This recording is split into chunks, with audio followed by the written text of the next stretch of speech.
Hello friend, welcome Rahul Sipra mini ব্লগে অনেক অনেক স্বাগতম তোমাদেরকে। চলো একটা নতুন রেসিপি নিয়ে এসেছি আমার চ্যানেলে, লোটে মাছের লাল লাল ঝাল। তো দেখতে পাচ্ছ কি সুন্দর গোটা গোটা লোটে মাছ আছে, তো তোমরা একবার ট্রাই করে দেখতে পারো এমন রেসিপি। যে পেঁয়াজ কেটে নিয়েছি, লঙ্কা চিড়ে নিয়েছি আর আদা রসুনটা কেটে নিয়েছি। তারপরে লোটে মাছটার মধ্যে একটু লবণ দিয়ে নিয়েছি, কেটে ধুয়ে রেখেছিলাম। হলুদ দিয়ে নিলাম। হলুদ দেওয়ার পরে আমি একটুখানি হালকা করে সর্ষের তেল দিয়ে নেব, তাহলে মাছটা খুব সুন্দর থাকে। তো এই যে আমি সবগুলো একসাথে মিক্সড করে নিচ্ছি, সবার গায়ে যেন নুন হলুদ সমানভাবে লেগে যায়, না হলে কোনো মাছটা নুন না লাগলে ভালো লাগবে না। তারপরে কড়াই বসিয়ে কড়াইতে একটু সর্ষের তেল দিয়ে দিলাম, আমি যেহেতু সর্ষের তেল দিয়েই রান্নাটা করব। তারপরে শুকনো লঙ্কা দিলাম, একটাই দিয়েছি 2 টুকরো করে। শুকনো লঙ্কাটা দিয়ে একটু ভালো করে নেড়ে চেড়ে লাল লাল করে নিলাম। তারপর পেঁয়াজ দিয়েছি, পেঁয়াজটা তো এখন লাল লাল করে ভাজবো। তো পেঁয়াজটা যখন লাল লাল করে ভাজছি, লাল লাল করে ভাজা হয়ে গেলে আমি এর মধ্যে দিয়ে দেবো কাঁচা লঙ্কা।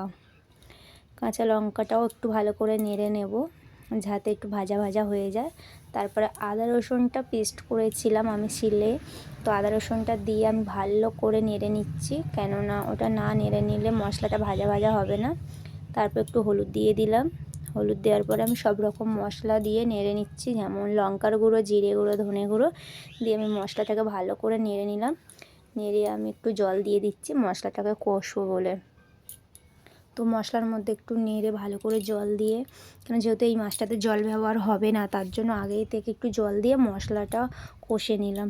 কষার পরে যখন মশলাটা থেকে তেল ছেড়ে দিয়েছে, দেখতেই পাচ্ছ তেল ছেড়ে দিয়েছে, তখন এই যে লোটে মাছটা নিয়ে দিয়ে দিলাম। আর লোটে মাছটা তো ভালো করে একটু নেড়ে চেড়ে দিয়েছি। লোটে মাছটা নাড়ার পরে এদিক ওদিক করে নাড়িয়ে দিলাম। দেওয়ার পরে যখন ফুটছে দেখো লোটে মাছটা, তো লোটে মাছটা ফোটার পরে আমি একটু ঘেটে নিচ্ছি, কেননা ভালোভাবে না ঘাটলে মশলাটা লোটে মাছের মধ্যে যাবে না। তোমরা দেখতে পাচ্ছ যে লোটে মাছগুলো কত সুন্দর গোটা গোটা আছে। তো কেমন লাগলো, একটু ধনেপাতা ছড়িয়ে দিয়েছিলাম। আমার এই রেসিপিটা কেমন লাগলো অবশ্যই কিন্তু কমেন্ট করে জানাবে। আর কে কে এইরকমভাবে গোটা গোটা লোটে মাছ খেতে ভালোবাসো আমাকে জানাবে।